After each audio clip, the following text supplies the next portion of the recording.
meresapi dan menyempurnakan tata dunia dengan semangat Injil. Hari Rabu, pekan ke-26 masa biasa, tanggal 29 September 2021, Pesta Para Malaikat Agung, Santo Mikael, Gabriel, dan Rafael. Saudara-saudariku yang terkasih di dalam Allah Tritunggal, di dalam nama Bapa dan Putra dan Roh Kudus, amin dan salam. Selamat bergabung kembali dalam serial Renungan Harian bertema Panggilan untuk Meresapi dan Menyempurnakan Tata Dunia dengan Semangat Injil. Saudara, bulan Kitab Suci Nasional September tahun 2021 ini tinggal 2 hari lagi. Namun, perjalanan kita bersama Yesus tidak akan pernah berakhir, sebab Dialah Immanuel, Dialah Allah yang menyertai kita. Karena itu, tugas perutusan kita untuk meresapi dan menyempurnakan tata dunia dengan semangat Injil juga merupakan tugas sepanjang hidup kita. Pada hari ini, kita menyatukan diri dengan gereja sejagat untuk merayakan Pesta Para Malaikat Agung, Santo Mikael, Gabriel, dan Rafael. Dan serial Renungan Harian kita pada hari ini, Rabu Pekan Biasa ke-26 tahun liturgi B1, merupakan episode yang ke-44.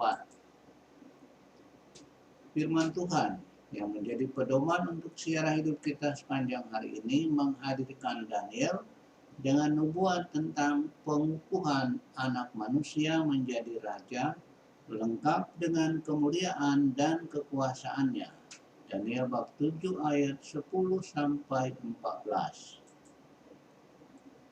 Nubuatan Daniel itu akhirnya digenapi ketika anak manusia itu datang menjumpai Nathanael dalam diri Yesus dari Nazaret. Nathanael mulanya tidak yakin ketika Filipus memperkenalkan Yesus sebagai Mesias. Yohanes bab 1 ayat 45-47.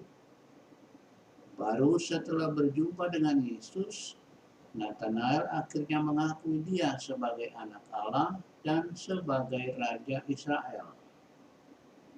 Kepada Nathanael, Yesus sang anak manusia itu menjanjikan bahwa Nathanael akan melihat langit terbuka dan para malaikat Allah turun naik kepada anak manusia.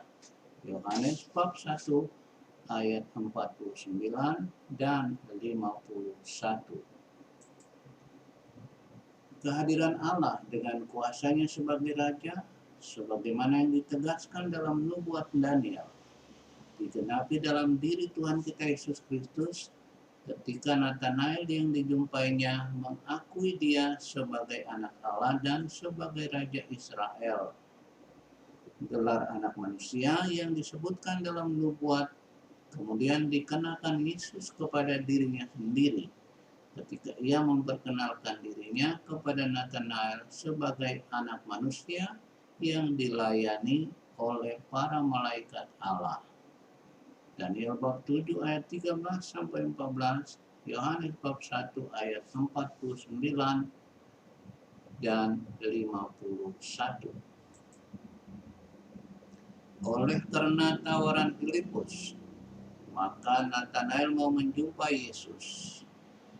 Perjumpaan itu kemudian menumbuhkan iman dalam diri Nathanael bahwa Yesus inilah Raja Israel, anak Allah.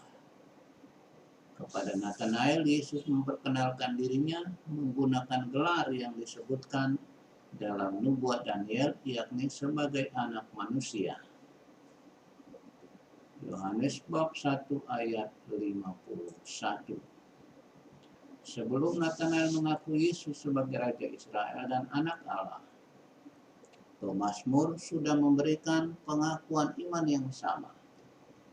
Pemazmur tidak memberikan dirinya untuk mengabdi kepada sesembahan lain. Tuhanlah satu-satunya sembahan bagi pemazmur. Hanya kepada Tuhanlah pemazmur mengangkat doa dan puji-pujian. Di dalam diri pemazmur tidak ada tempat untuk sesembahan atau Allah lain selain Tuhan Allah Israel. Mazmur bab 138 ayat 1 dan ayat 8.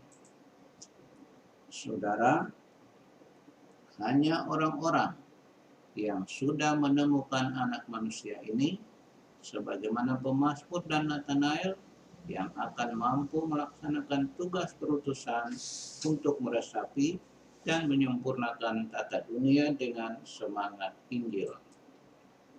Karena itu, perkuatlah dahulu relasimu dengan Yesus Kristus, Raja Israel, firman Allah yang menjadi manusia itu, supaya engkau dapat menghadirkan Dia ke dalam tata dunia, dan supaya kuasanya lah yang bekerja dalam dirimu untuk meresapi dan menyempurnakan tata dunia dengan semangat Injilnya. Amin. Mari meresapi dan menyempurnakan tata dunia dengan semangat Injil. Mari kita memulainya bersama Yesus. Mari kita terus tinggal bersama Yesus, supaya pada akhirnya dapat menyelesaikan tugas perutusan kita juga bersama Yesus. Diberkatilah orang-orang yang senantiasa mengandalkan Tuhan. Amin dan Shalom.